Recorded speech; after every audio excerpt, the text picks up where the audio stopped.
Assalamualaikum warahmatullahi wabarakatuh. Bertemu lagi di channel Aryadin.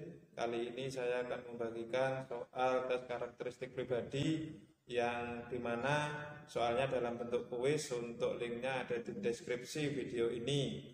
Dan yang baru mampir di channel kami, jangan lupa untuk subscribe dan tekan loncengnya untuk mengetahui update-update soal dan materi CPNS yang terbaru. Jangan lupa disimak atau ditonton penjelasannya sampai dengan habis supaya bisa memahami tentang soal TKP.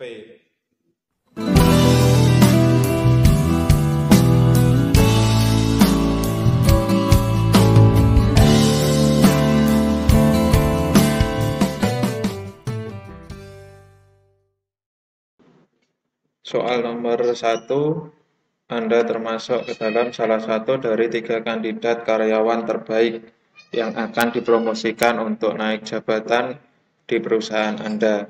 Untuk memutuskan siapa yang layak di antara kandidat yang ada, pimpinan perusahaan memberikan tugas yang sebelumnya tidak pernah kamu kerjakan. Bagaimana kamu mengatasinya? Yang A, bekerja sama dengan 2 kandidat yang lain untuk saling membantu. B, membaca berbagai referensi yang mendukung penyelesaian tugas tersebut. C, membeli buku-buku penunjang di Gramedia untuk memudahkan dalam pemahaman terhadap tugas. D, mencari referensi di Google dan jurnal-jurnal online dan memakainya untuk penyelesaian tugas agar hasilnya maksimal. Yang E, meminta bantuan dan pencerahan kepada atasan untuk menjelaskan bagaimana cara mengerjakannya. Jawabannya adalah yang B, yaitu membaca berbagai referensi yang mendukung penyelesaian tugas tersebut. Jadi poin 5-nya ada di B, sedangkan poin 4D, poin 3-nya ada di C, poin 2A, dan poin 1-nya ada di E. Pembahasannya ini merupakan topik kemampuan belajar berkelanjutan, indikator gemar membaca dan terus menimba ilmu, berpikiran maju dan punya tekad untuk berkembang dan suka tantangan.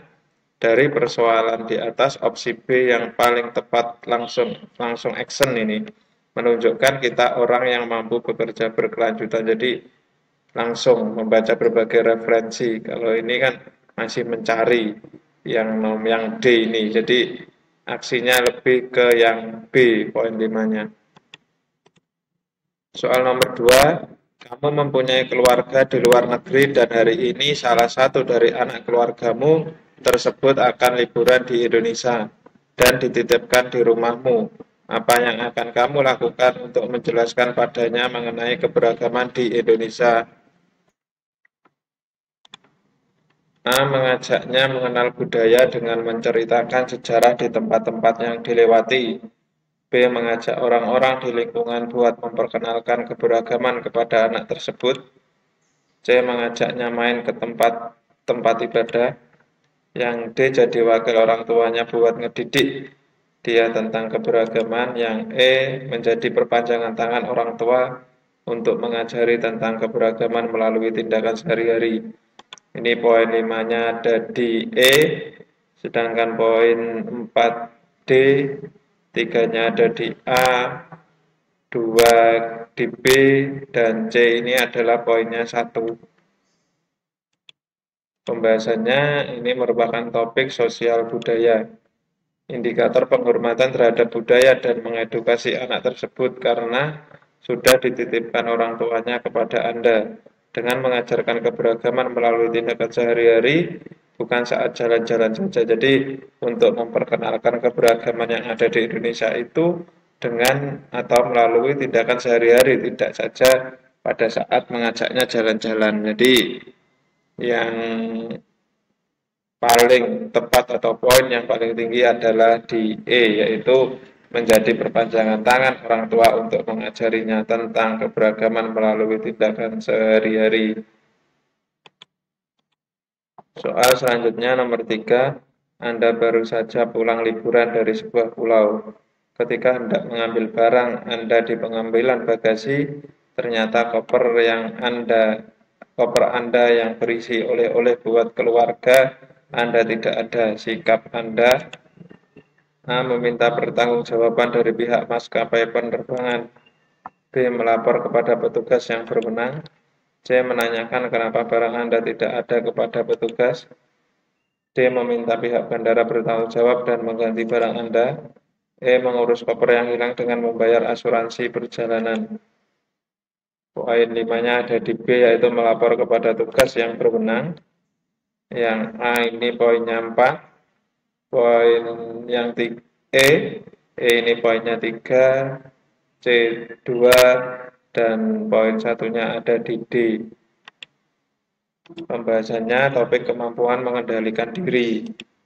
Indikator agar tetap tenang dan bersikap dewasa jika terjadi masalah dan mengikuti SOP di bandara. Jika ada barang hilang harus melapor ke bagian berwenang yang menangani kehilangan barang. Jadi tidak serta-merta langsung meminta pertanggungjawaban kepada pihak maskapai, tetapi yang paling tepat yaitu melapor dulu kepada petugas yang berwenang. Soal nomor 4. Soal nomor 4. Ketika Anda sedang mengambil beberapa dokumen di meja CS, tiba-tiba datang seorang pelanggan yang marah pada Anda karena pelayanan yang kurang baik, bahkan sampai mencaci Anda. Yang Anda lakukan, A. Menahan emosi dan menjawab pertanyaannya karena sudah tugas saya melayani. B. Tetap tersenyum dan mendengarkan keluhannya. C. Menasihatinya agar tidak boleh berkata kasar. D. Meminta maaf dan mendengarkan keluhannya. Yang E. Berusaha tidak marah meskipun dicaci dan tetap melayani keluhannya. Jawaban poin 5-nya ada di D, yaitu meminta maaf dan mendengarkan keluhannya. Ini poin 4-nya ada di A, poin 3-nya B, poin 2-nya ada di E, dan poin 1-nya ada di C. Pembahasannya topik orientasi pada pelayanan. Indikator cepat tanggap terhadap keluhan pelanggan dan mendengarkan keluhannya dengan baik agar pelanggan merasa dihargai. Karena buruknya pelayanan, lebih baik minta maaf dan tetap mendengarkan keluhannya. Tetap fokus pada kebutuhan dari pelanggan. Jadi jawaban yang paling tinggi yaitu ada di D, meminta maaf dan mendengarkan keluhannya. Soal nomor 5, Anda merupakan seorang kurir yang setiap hari bertugas mengantarkan kiriman barang ke rumah pelanggan. Anda tidak tahu isi dari barang yang Anda antar tersebut. Tugas Anda hanya mengantarkan ke alamat. Suatu hari Anda dikomplain karena barang yang Anda antar keliru. Bagaimana sikap Anda? Yang A. Mendengarkan dan menjelaskan bahwa Anda hanya kurir yang tugasnya hanya mengantar barang saja. Yang B. Mendengarkan dan memberikan solusi supaya kejadian ini tidak berulang. Yang C. Mendengarkan dan minta maaf serta bersedia untuk mengantarkan barang yang tepat secepatnya. Yang D. Mendengarkan saja supaya dia merasa dipahami. Setelah itu tidak perlu melakukan apapun. Yang E. Minta maaf, mendengarkan dan memberitahu ke atasan Anda jika ada barang yang keliru via telepon. Poin 5-nya ada di E. Ini urutannya. Poin 5 ada di E, poin 4-nya C, poin 3A, poin 2-nya ada di B, sedangkan poin paling bawah atau poin 1 ada di D. Pembahasannya, ini topik orientasi pada pelayanan juga seperti tadi. Indikator harus cepat tanggap dengan keluhan dan segera mungkin mencarikan solusi agar pelanggan merasa dilayani. Opsi E yang paling berorientasi pada pelayanan, cepat tanggap saat itu juga dengan langsung mengkonfirmasi via telepon kepada atasan jika barang keliru, baru menunggu untuk melakukan perintah atasan selanjutnya. Ini kan cepat. Yang pertama minta maaf, mendengarkan keluhan, kemudian memberitahu ke atasan supaya cepat via telepon. Jadi yang poin paling tinggi ada di jawaban E. Soal nomor 6, Anda akan ditugaskan oleh atasan Anda untuk menjadi panitia pameran yang akan memperkenalkan produk-produk perusahaan, termasuk menjual beberapa produk untuk melihat respon pembeli. Pameran tersebut akan diikuti oleh banyak perusahaan yang juga memperkenalkan produk mereka pada mereka. Ada yang setipe dengan Anda, dan Anda juga yang berbeda. Untuk menarik pengunjung, apa yang Anda lakukan ini intinya sebuah pameran yang ada peserta lain itu produk yang dijual itu setipe dengan kita dan ada juga yang berbeda. Apa yang kira-kira akan kita lakukan? Yang A, memperagakan produk yang berkualitas di etalase agar banyak yang tertarik. B, membuat pengunjung nyaman dengan stand Anda dengan menyediakan tempat duduk dan lain-lain. C, selalu bersikap ramah terhadap pengunjung yang lewat dan mempersilahkan untuk mampir. Yang D, membuat konsep stand pameran yang menarik. Yang E, membuat stand pameran yang besar agar semua pengunjung bisa muat di stand Anda. Poin 5-nya ada di D, yaitu membuat konsep stand pameran yang menarik. Ini poin 4-nya di C. Kemudian B, A, poin terakhirnya ada di E. Pembahasannya topik kreativitas dan inovasi. Indikator dengan menciptakan ide yang baru, unik, dan menarik sehingga membuat banyak orang penasaran. Salah satu adalah dengan konsep stand Anda yang akan membuat orang penasaran untuk mengunjunginya. Baru opsi yang lain menyusul memberikan pelayanan yang ramah. Jadi yang pertama dulu dibuat menarik. Jika sudah menarik maka bersikap ramah ini. Jadi mengikuti seperti itu. Soal nomor 7, Anda merupakan seorang waiters pada sebuah restoran. Datang seorang tamu bersama dengan keluarganya untuk makan di restoran Anda. Pada saat menu sudah dihidangkan di atas meja dan mulai dinikmati oleh tamu tersebut, kemudian dia memanggil Anda dan komplain. Jika tadi dia minta agar menu yang dia pesan dibikin tidak pedas sama sekali, sikap Anda meminta maaf dan langsung membuatkan menu baru sesuai pesanan. B, minta maaf dan memohon untuk menunggu agar dibuatkan yang baru. C, melaporkan kepada bagian dapur yang bertugas memasak. D, minta maaf dan melaporkan pada bagian dapur. E, minta maaf dan meminta bagian dapur untuk mengganti menu tersebut. Jawabannya adalah poin 5-nya ada di D, minta maaf dan melaporkan pada bagian dapur. Ini berarti poin 5-nya D, kemudian E, C, B, A. Pembahasannya topik orientasi pada pelayanan, indikator cepat tanggap terhadap keinginan pelanggan dan melayani dengan baik sesuai dengan kapasitas, tugas, dan tanggung jawab Anda. Mungkin kalau dilihat di sini meminta maaf dan langsung membuat menu baru ini mengapa malah hanya satu. Sedangkan ini juga termasuk cepat tanggap membuatkan menu baru langsung ini. Ini yang tidak tepatnya di sini. Tidak sesuai kapasitas, tugas, dan tanggung jawabnya karena Anda adalah seorang waiters. Sedangkan yang membuat menu baru itu adalah bagian dapur. Kalau Anda langsung membuatkan kan tidak sesuai dengan tugas dan tanggung jawab Anda. Jadi seakan-akan yang A itu adalah yang paling cepat tanggap, tetapi itu malah yang nilainya paling kecil. Jadi harus hati-hatinya seperti itu. Soal nomor 8, Anda baru saja menyelesaikan pendidikan sarjana Anda di sebuah universitas luar negeri. Setelah lulus, Anda berkeinginan untuk membuka usaha sendiri di bidang properti. Namun setelah Anda mengutarakan dan meyakinkan hal tersebut kepada keluarga Anda berkali-kali, mereka tidak memberikan dukungan dan meminta Anda untuk mencoba melamar di perusahaan.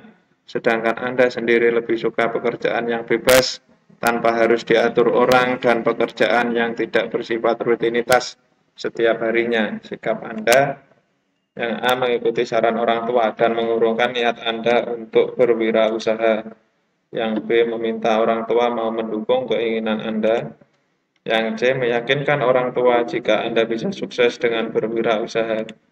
Yang D, tetap fokus dengan keinginan karena Anda menyukainya dan sesuai passion Anda.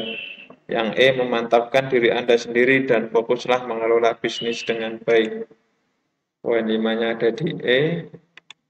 Urutannya seperti ini, jadi E, D, C, B, A.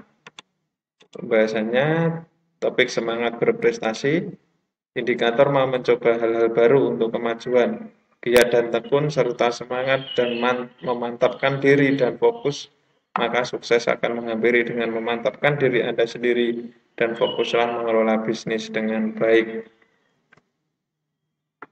Jadi mengapa poin 5-nya tidak ada di D? Karena langsung tetap fokus keinginan. Ini kan masih belum mantap, jadi hal pertamanya adalah mantap tidak untuk berwirausaha. Nah, kalau sudah mantap, baru ke fokus mengelola bisnis dengan baik. Jadi kalau sudah mantap ini, maka sukses akan menghampiri. Nomor selanjutnya, nomor 9, Anda bekerja sebagai juru masak di sebuah restoran besar di ibu kota. Ketika restoran sedang ramai, tiba-tiba saudara Anda datang meminta tolong kepada Anda untuk mengantarkan ke bandara. Karena tidak ada yang bisa mengantarkannya, sikap Anda A. Meminta izin pemilik restoran untuk mengantar saudara Anda ke bandara. B. Meminta izin pemilik restoran untuk mengantar saudara Anda ke bandara karena tidak ada yang bisa mengantarkan. C. Menyarankan saudara untuk naik angkutan umum menuju bandara karena restoran sedang ramai. D. Meminta saudara Anda untuk menunggu karena restoran ramai dan mengantarkan ke bandara setelah restoran sepi. E. Meminta teman untuk mengantarkan saudara Anda ke bandara karena restoran ramai sehingga Anda tidak dapat mengantarkan sendiri. Poin 5-nya ada di C, yaitu menyarankan saudara Anda untuk naik angkutan umum menuju bandara karena restoran sedang ramai. Ini poinnya. Jadi C, D, E, B, A. Pembahasannya topik profesionalisme saat bekerja, indikator tanggung jawab terhadap pekerjaan yang harus didahulukan, komitmen terhadap profesi, jadi tetap harus fokus pada pekerjaan Anda. Saudara Anda bisa naik angkutan umum, sifatnya tidak yang terlalu penting. Nah, jadi kalau yang D ini seakan-akan lebih baik, tetapi ini kan kalau menuju ke bandara berarti kan juga dituntut waktu juga. Kalau menunggu kan tidak tahu kapan waktunya, waktu selesainya restoran akan sepi. Kalau yang E ini juga karena ke teman-teman kan belum tentu juga bisa. Jadi yang paling efektif yaitu yang C. Soal terakhir nomor 10. Anda seorang karyawan yang memiliki dedikasi yang tinggi terhadap pekerjaan. Suatu hari Anda dihadapkan dengan pekerjaan yang sangat banyak dan semuanya memiliki deadline yang sama. Sebagai karyawan yang profesional, apa yang Anda lakukan? A. Menyelesaikan pekerjaan sesuai deadline dengan hasil sebisanya. Yang B. Memilih lembur dengan harapan mendapat tambahan gaji berupa uang lembur. Yang C. Pulang sesuai jadwal dengan meninggalkan setumpuk pekerjaan di meja untuk dikerjakan besok. Yang D. Melapor pada atasan bahwa Anda butuh bantuan karyawan lain dalam menyelesaikan tugas yang banyak. Yang E. Membawa tugas tersebut ke rumah dan mengerjakannya di rumah sampai larut malam. Poin 5-nya ada di D, yaitu melapor pada atasan bahwa Anda butuh bantuan karyawan lain dalam menyelesaikan tugas yang banyak. Ini kesannya laporan, ini orangnya laporan, tetapi poinnya 5 ada di D. Mari kita lihat pembahasannya. Poin 5-nya ada di D, kemudian poin 4-nya di A, poin 3-nya ada di B, poin 2C, dan poin 1-nya yaitu E. Ini kan ada kata profesional, kalau di rumah sampai larut malam, besoknya kan stamina tubuhnya kan berkurang. Jadi ini juga bukan profesional. Di yang E ini seakan-akan baik di sampai larut malam supaya segera selesai, tetapi malah nilainya yang paling kecil. Pembahasannya topik integritas dalam bekerja. Indikator tetap bertanggung jawab terhadap pekerjaan. Ketika terjadi masalah, bicarakan kepada atasan. Jika tidak memungkinkan untuk Anda atasi sendiri. Jadi sebagai bawahan itu sudah hal biasa kalau ada permasalahan itu meminta solusi kepada atasan. Jadi kalau yang A itu hasil sebisanya, kan namanya profesional tentunya hasilnya harus baik juga. Sedangkan yang B memberi lembur, tetapi di belakangnya untuk mendapat tambahan gaji juga tidak pas. Pulang sesuai jadwal dan meninggalkan setumpuk pekerjaan, juga menambah beban. Jadi yang paling efektif adalah yang D, yaitu melapor pada atasan bahwa Anda butuh bantuan karyawan lain dalam menyelesaikan tugas yang banyak. Cukup sekian penjelasan tes karakteristik pribadi pada kali ini. Selamat mengerjakan dan jangan lupa bagi yang baru member untuk subscribe dan share ke teman atau sanak saudara Anda yang membutuhkan. Semangat dalam mencapai cita-cita menjadi ASN tahun 2021. Saya akhiri cukup sekian. Wassalamualaikum warahmatullahi wabarakatuh.